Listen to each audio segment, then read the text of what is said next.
Uma, what is the BJP's confidence of a possible improved performance in a southern state like Telangana based on? And is the national executive specially being held in Hyderabad because they believe they can dent the TRS? Is that so?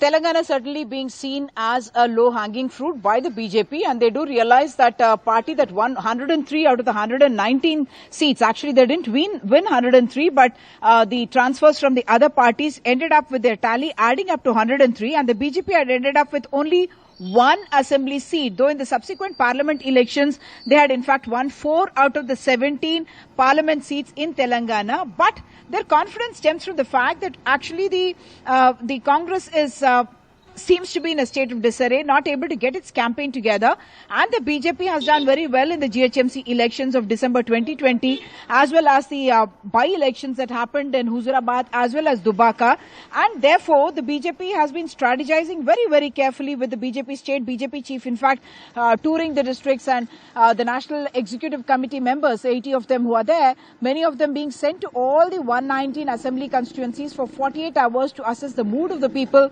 So what they are going to be doing is, as Vasundhara Raje spoke about, the Har Ghar Tiranga campaign, reaching out to the central scheme beneficiaries and also the Panna Pramukhs as they are called. All that is going to happen at the ground level, and they are pitching themselves as someone who can replace the TRS as the ruling party here in Telangana. That may sound very ambitious given the performance in the last assembly elections. Certainly, Hyderabad was chosen as the venue for that very reason, I would think, and the state BJP chief, in fact, very thrilled that this happened, because that pitches them politically as the main opponent to the TRS here in the state. So, from yesterday's own meeting, you can see KCR, in fact, feeling, you would think, quite threatened by the kind of an aggressive campaign that the BJP is carrying out here, because he chose the same day to invite Mr. Yashwant Sinha, who is the opposition presidential candidate, and subsequently, in fact, daring the Prime Minister, in a sense, to topple his government. He made this reference,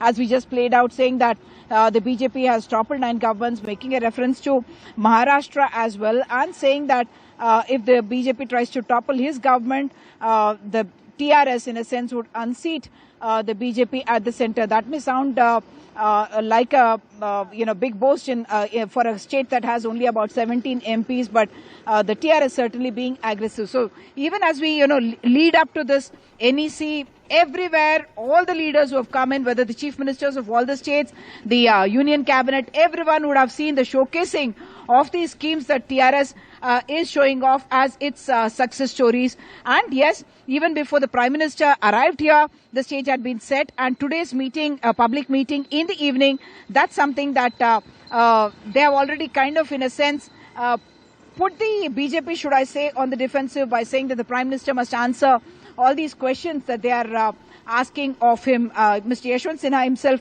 saying that the Prime Minister has been silent on the Nupur Sharma issue and he should speak out.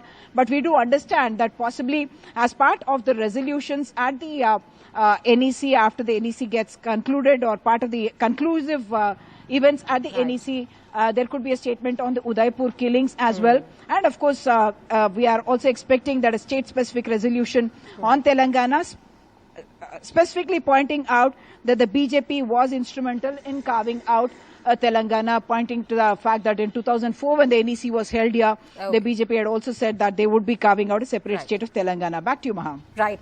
Uma Sudhir, many thanks for joining us with all those details. We'll, of course, keep coming back to you through the day.